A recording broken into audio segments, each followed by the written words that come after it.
দ্বিতীয় পর্বে আমরা শেষ দেখেছিলাম সামিহা অন্য ছেলের হাত ধরায় সাকিব কিছুটা জেলাস হয়ে ক্লাসরুমে চলে যায়।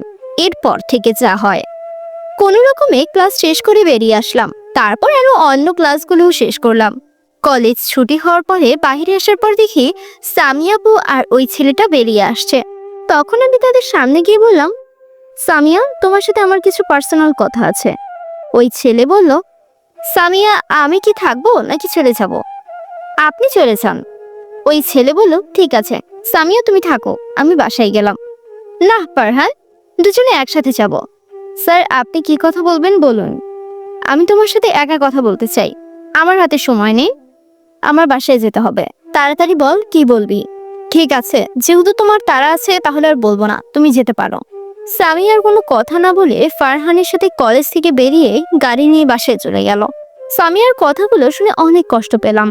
আমি আর দাঁড়িয়ে না থেকে বাসায় চলে আসলাম। কোনো রকম আজকের দিনটা শেষ করলাম। পরের দিন কলেজে গেট দিয়ে ঢুকে সামনে যেটা দেখলাম সেটার জন্য আমি একদম প্রস্তুত ছিলাম না। আমি দেখলাম ফারহান নামের ছেলেটা হাতে গোলাপ ফুল নিয়ে হাঁটু গেড়ে সামিয়াকে প্রপোজ করছে। আমি দূরে দাঁড়িয়ে সামিয়া আপুর রিয়াকশন দেখছি। দেখি সামিয়া কি করছে। আমি মনে করেছি ফুলটা নিবে না, কিন্তু আমার ধারণা ভুল হলো। সামিয়া ফারহানের থেকে ফুলটা নিল। তারপর যা করলো তা দেখে আমি পুরো অবাক। সামিয়া ফুলটা নিয়ে ফারহানের হাতে একটা চুমু দিল আর ক্লাসে চলে গেল। আমি ভেবেছিলাম সামিয়া আমার উপর অভিমান করেছে, কারণ আমি তাকে মুখ ফুটে ভালোবাসি কথাটা বলিনি।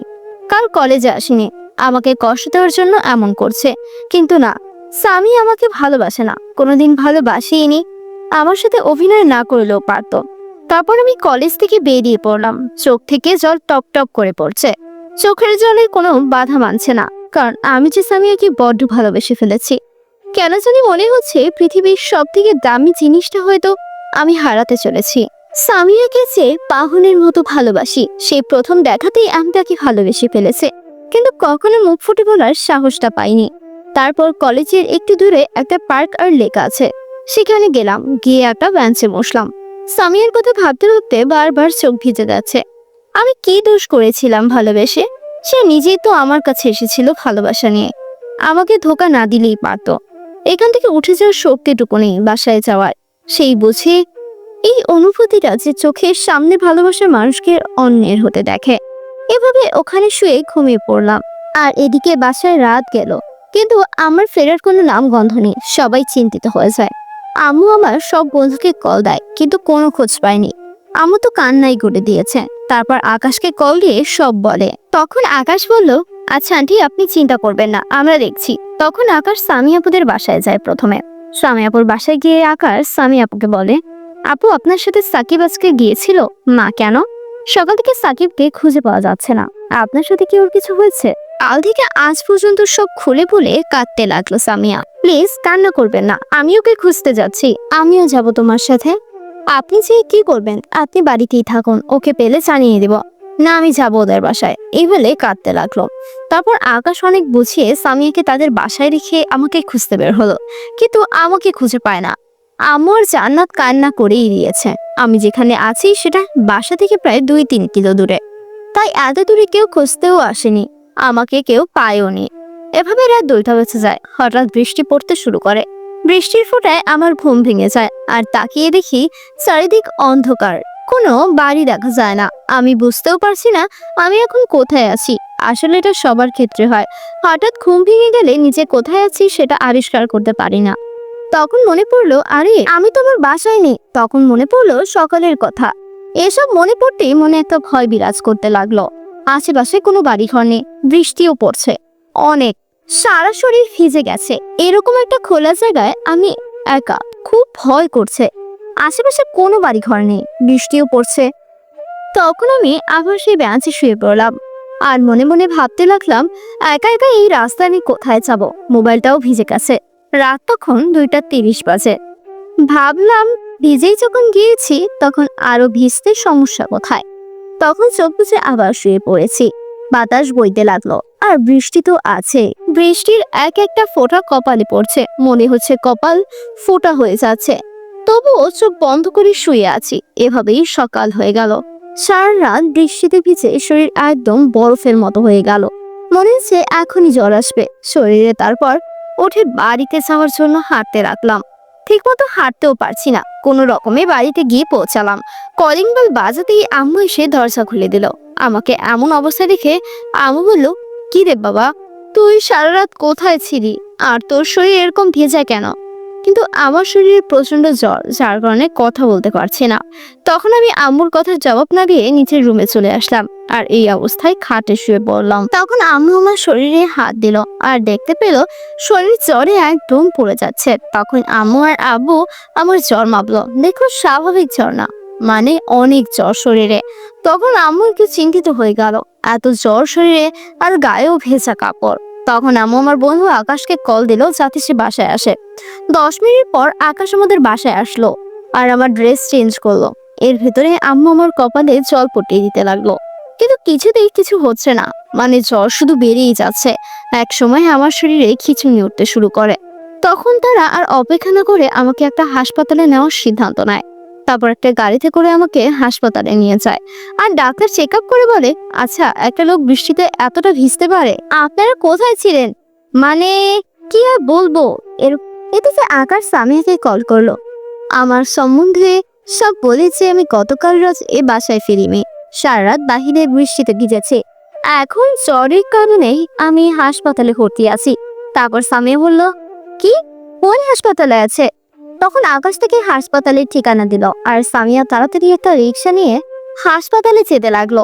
আর এদিকে আমার কিছু মেডিসিন দেওয়ার পরে একটু জ্বর কমে, কিন্তু এখনো বিপদ রয়েছে। আর এদিকে সামিয়া রিক্সাওয়ালাকে তাড়াতাড়ি করে যেতে বলে। একটু পর সামিয়া হাসপাতালে পৌঁছে যায়। রিসেপশন থেকে রুমের ঠিকানা নিয়ে সেই রুমে আসতে থাকে। এদিকে সবাই আমার রুমে বসে আছে। যখন সামিয়া দরজার সামনে আসলো, তখন আমার চোখ গেল তার চোখের দিকে। আমাকে এমন অবস্থায় দেখে তার চোখ থেকে 2 ফোঁটা জল গড়িয়ে পড়লো, সেটা আমি স্পষ্ট দেখতে পেলাম। তখন সামিয়া আস্তে আস্তে ভেতরে আসে, আর সামিয়াকে দেখে রুমের সবাই বাহিরে চলে আসে। কেন বাহিরে চলে গেল বুঝতে পারলাম না। আর সামিয়া অপরাধীর মতো মাথা নিচু করে আমার দিকে আসতে লাগলো। তাকে এদিকে আসতে দেখে আমি অন্যদিকে ফিরলাম, আর বুঝতে পারলাম সামিয়া আমার পাশে বসেছে। তখন সে আমার মাথায় হাত রেখে, আর আমি মাথা থেকে হাতটি সরিয়ে দিয়ে বললাম, বাহ, দেখতে আসলেন আমার মৃত্যু কিভাবে হয়, তবে এখানে বসে দেখতে পাবেন। তখন সামিয়া বলল, সারাদিন বাড়িতে কেন যাওনি? বৃষ্টিতে কেন ভিজেছ সারা রাত? ইচ্ছে করে নাই, তাই চাইনি। জানো আমি রাতে কতটা কান্না করেছি যখন শুনেছি তুমি বাসায় পৌঁছাওনি। তখন আমার ভিতরে কি চলছিল তুমি জানো? আপনি অযথা কান্না করলেন কেন? আমি তো আপনার কেউ না, ভালোবাসেন না, তাহলে কান্না করলেন কেন? তুই জানিস না আমি তোকে কতটা ভালোবাসি? হয়তো তুই সেটা বুঝবিও না। আমি তোকে ছাড়া থাকতে পারবো না। হ্যাঁ হ্যাঁ, ভালোবাসেন? আপনি তো ফারহানকে ভালোবাসেন, আমি ওকে ভালোবাসি না। তুমি আমাকে একবারও বলেছো ভালোবাসি? তোমার মুখ থেকে ভালোবাসি কথাটা বের করার জন্য ওর সাথে অভিনয় করেছি। তুমি তো জোর করনি। তুমি যে আমাকে ভালোবাসো সেটাও বলনি। এই বলে আমার বুকে মাথা রাখলো। আমিও পারছিলাম না, কারণ আমিও তো তাকে পাকুড়ের মতো ভালোবেসে ফেলেছি। তাই আমিও তাকে আমার বুকে শক্ত করে জড়িয়ে নিলাম। হঠাৎ করে সবাই রুমে ঢুকে গেল, আর বলতে লাগলো, ভালোই তো প্ল্যান হচ্ছে। ভেতরে তাদের কথা শুনে তাড়াতাড়ি সামিয়া উঠে পড়লো আমাকে ছেড়ে। লজ্জায় ভয়ে এক পাশে গিয়ে দাঁড়িয়ে রইল। তাকিয়ে দেখি আরো একজন পুরুষ আর মহিলা এসেছে। আমি তাদের চিনতে পারলাম না। তাদের দেখে সামিয়া বলল, আব্বু আম্মু তোমরা এখানে? এবার চিনতে পারলাম সামিয়ার আব্বু আর আম্মু। সামিয়ার আব্বু সামিয়াকে বলল, তোর বিয়ে ঠিক করেছি। বিয়ে ঠিক করেছো মানে? আমি যাকে তাকে বিয়ে করব না। আগে তো শোন কার সাথে বিয়ে ঠিক করেছি। কার সাথে? সাকিবের সাথে। তোদের বিয়ে কিছুদিন আগে থেকেই ঠিক করা ছিল। মানে? তখন আমার আম্মু বলল, তোর বন্ধুরা আমাদের বাসায় এসে বলে তুই আর সামিয়া নাকি একে অপরকে খুব ভালোবাসিস। তাই আমরা সামিয়াদের বাসায় গিয়ে বিয়ের প্রস্তাব নিয়ে যাই। তারাও রাজি হয়ে যায় নিজেদের মেয়ের সুখের কথা ভেবে। আর তোদের বিয়ে ঠিক করেছিলাম।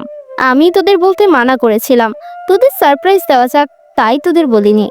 আম্মুর কথা শুনে আমি হাসবো নাকি কাঁদবো বুঝে উঠতে পারছি না। তখন আমি আকাশের দিকে তাকালাম। আকাশও মাথা নাড়িয়ে সম্মতি জানালো যে আম্মু সত্যি কথা বলছে। তখন সামি আমার আম্মুর কথা শুনে একবার আমার দিকে আর একবার তার বাবার দিকে তাকালো। তার বাবাকে বলল, আব্বু তোমরা সত্যি বলছো তো? রে মা, আমরা চাই তোরা সব সময় ভালো থাক। বাবা মা চায় তার ছেলে মেয়ে আনন্দে থাকুক। সামিয়াদের বাবার কথাগুলো শুনে এমন একটা কাজ করলো যেটা আমরা কেউ ভাবতেই পারিনি। সে সবার সামনে দৌড়ে এসে আমার গালে একটা কিস করে, আর তার চোখ থেকে কয়েক ফোঁটা পানি আমার গালে পড়ে। তারপর সে আমার বুকে মাথা রেখে শুয়ে পড়ে। এখানে যে এত মানুষ সেটা হয়তো তার খেয়ালই নেই। আমাদের এমন অবস্থা দেখে ফিরে হাসতে হাসতে বেরিয়ে পড়ে কেবিন থেকে। আসলে হারানো ভালোবাসা ফিরে পাওয়ার আনন্দটা যে কতটা কষ্টের হয় সেটা যে ওই সময়টাকে ফেস না করে তাহলে বোঝা যায় না। তখন আমি তোকে বললাম, আরে পাতলি ওঠো, সবাই কি ভাববে।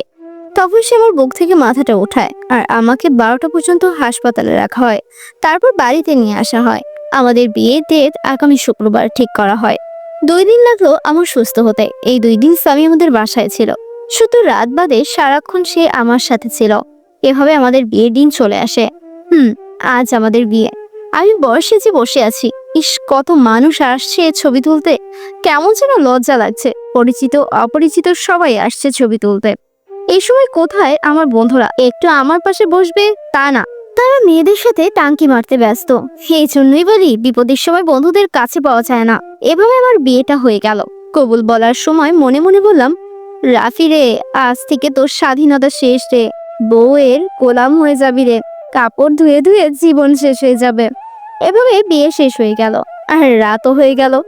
একটা জিনিস বলতে লজ্জা করছে, আজ না আমার বাসর রাত। সব ভাবিরা, আমার শালীরা, মানে আপন না, সবাই মিলে একসাথে আড্ডা দিচ্ছি। একজন এক এক কথা বলছে আর হাসাহাসি করছে। একটু পর আমি বাড়ির ছাদে গেলাম বন্ধুদের সাথে। একটা দেখি আমার শালীদের পটিয়ে ফেলেছে। ফোনে কি কথা! আরে কেন যে বিয়েটা করলাম। এরপরে সকলের সাথে গল্প করতে লাগলাম। এমন সময় আকাশ বলল, বাসর সাবধানে বিড়ালটা মারিস। কিরে, বাসর ঘরে বিড়াল পাবো কোথায়? তখন পাশের পাশে ভাবি এসে বলল, এই সাকিব বন্ধুদের কাছ থেকে তো অনেক টিপস নিলে। এখন যাও, বাসর ঘরে যাও। কয়টা বাজে খেয়াল আছে? তাকিয়ে দেখি 12টা 20 বাজে। আল্লাহ, সামিয়া তো বলেছে 11টার ভিতরে রুমে যেতে। এখন আমার কি হবে যদি আমাকে মারে? রুমে যেতে ভয় করছে, কারণ এর আগে কখনো বাসর করি নাই তো। তারপর ভাবিরা আর বন্ধুরা আমাকে জোর করে নিয়ে গেল। তখন আর কি, সবাই জোর করে রুমের সামনে গিয়ে গেল। ভেতরে ঢুকতে কেমন যেন লাগছে, তবুও তো ঢুকতে হবে। পরে সব যুদ্ধ শেষ করে ভেতরে ঢুকে গেলাম। ভেতরে ঢুকে দেখি সামিয়া খাটের উপরে বসে আছে, মাথায় বড় একটা ঘোমটা দিয়ে। তারপর দরজাটা লক করে ভেতরে গেলাম আর সামি আমার খাট থেকে নেমে আমাকে সালাম করলো। তারপর উঠে কোমরের শাড়ির আঁচল গুছে আমার শার্টের কলার ঘিরে বলতে লাগলো, এই এখন কয়টা বাজে? বেশি না, মাত্র 12টা 30 বাজে।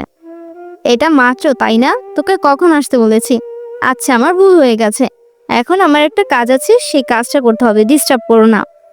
এই এখন আবার তোর কি কাজ? আর বলো না, বাসর ঘরে নাকি একটা বিড়াল ঢুকে গেছে, সেটাকে নাকি মারতে হবে, তাই এখন সেটাকে মারবো। তখন সামিয়া দুষ্ট একটা হাসি দিয়ে বলল, আসো, আমিও তোমাকে হেল্প করি। এটা বলে সে আমার দিকে এগোতে থাকে। বুঝলাম না, বললো হেল্প করবে, কিন্তু আমার দিকে এগোচ্ছে কেন? তখন সে আমার একদম কাছে এসে গেছে আর ধাক্কা দিয়ে বিছানায় ফেলে দিল আর আমার ঠোঁটে ঠোঁট মিশিয়ে দিল। প্রায় 5 মিনিট পর ছেড়ে দিল। আমি তাকে বললাম, আমার একটা শর্ত আছে। কি শর্ত? আমি সব শর্ত মানতে রাজি। বাসার কোনো কাজ আমাকে করতে বলবা না, যেমন ঘর ধোয়া, মোছা, কাপড় কাচা, এগুলো তুমি করবে। আচ্ছা ঠিক আছে, আমি করব, তোমায় করতে বলবো না। যাক বাবা, বাঁচলাম। এবার শিশু শিশু হাতগুলো কাপড় কাচা থেকে বেঁচে গেল। মনে মনে বললাম আর কি, এখন ডিস্টার্ব করো না তো, এখন আমি রোমান্স করব। এই বলে 4 ঠোঁট এক করে দিল। আর আমিও বা কম কিসে তাকে রেসপন্স দিতে লাগলাম। আমরা হারিয়ে গেলাম ভালোবাসার এক অজানা গন্তব্যে।